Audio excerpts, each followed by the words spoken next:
I've been using Linux Mint 22.3 on modern hardware for a while now. Not as an experiment, not as a dual boot backup. This is my daily system. And honestly, I'm satisfied. This video is not about hype. It's not about nostalgia. It's about running Linux Mint on real, modern hardware and seeing if it actually holds up. No excuses. No, for Linux it's good. Just a straight look at how it behaves on a high-end desktop. So let me walk you through my setup first, and then I'll show you how it behaves in real use.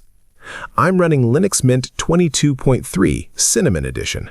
This is the latest release, fully updated, kernel is modern, drivers are current, nothing hacked together. The CPU here is an Intel i5-11600K, unlocked, 6 cores, 12 threads. Still a very capable processor even today. For graphics, I'm using an NVIDIA RTX 4070. This is not a lightweight card. This is the kind of GPU people usually assume Linux struggles with. That assumption used to be fair. Today, it's mostly outdated. The NVIDIA proprietary driver is installed. It's the recommended version. No manual patching, no broken modules. Just install, reboot, and it works. I'm running a multi-monitor setup, 2 displays connected, different sizes, different refresh rates. One of them is a 4K panel running at 100 Hz. And yes, the refresh rate is actually applied. No fake numbers, no stutter. Window movement is smooth. Dragging across monitors feels natural. Scaling behaves the way you expect. That's something people forget to mention. High refresh rate support on Linux used to be messy. Here, it's just there. Let me open the display settings so you can see it directly. You can see both monitors detected correctly. Positions are accurate. Primary display is set properly. Resolution is correct.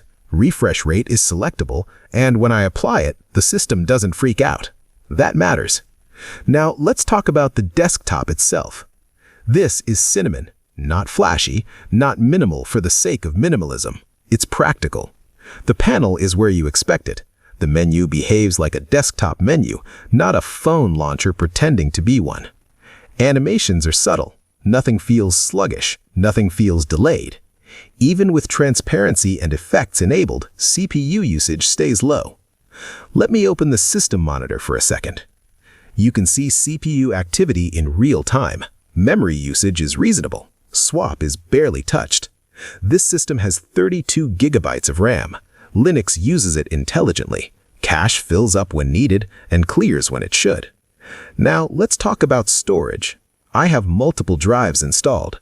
NVMe drives, different vendors, different capacities.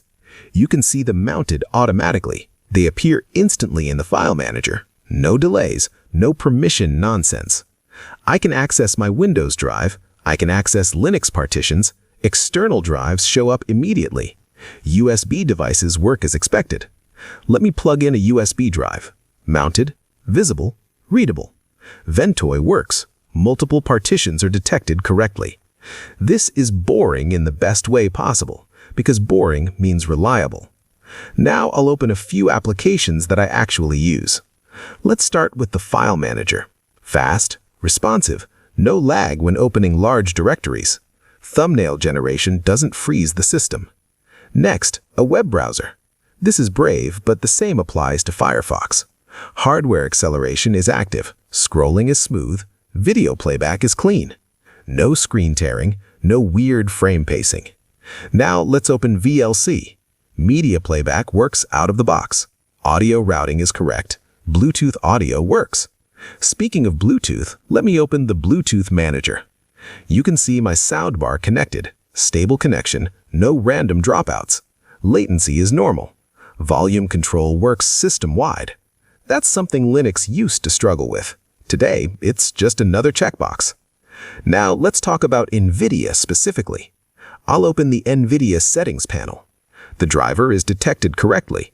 The GPU is recognized as an RTX 4070. Power management options are available. Multiple displays are listed correctly. Each output is identified properly.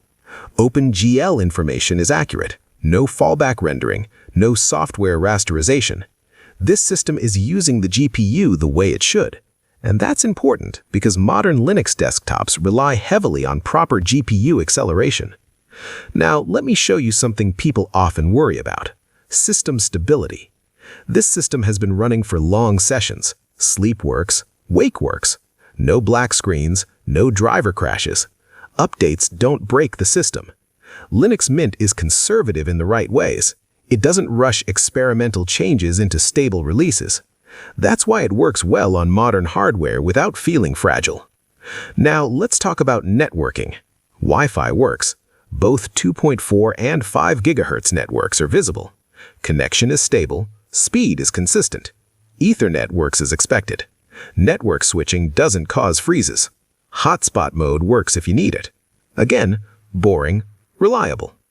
Now I'll open the Driver Manager. This is one of Mint's strongest features. It tells you exactly what driver you're using, which one is recommended, and what alternatives exist. You don't need to guess. You don't need a terminal unless you want one.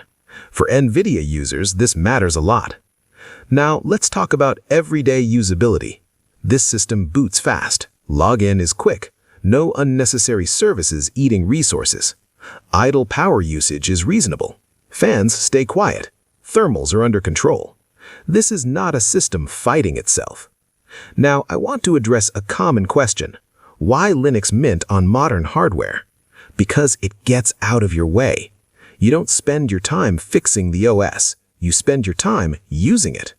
If you want to code, it works. If you want to edit media, it works. If you want to browse, game, or just work, it works. And yes, gaming works too. Steam runs fine. Proton works. The RTX 4070 is fully utilized. That's a separate video, but it's worth mentioning.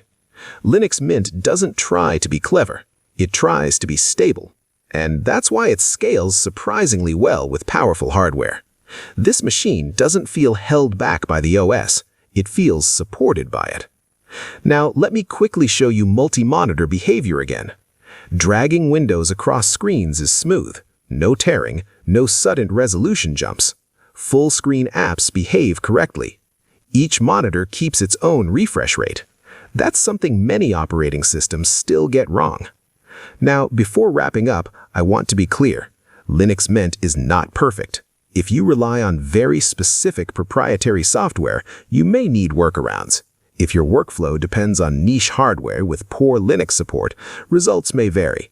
But for mainstream modern hardware, this experience is solid, predictable, stable, comfortable. And that's the highest compliment I can give an operating system. So if you're wondering whether Linux Mint 22.3 can handle modern hardware, yes, it can. Not barely, not with excuses. It actually runs well.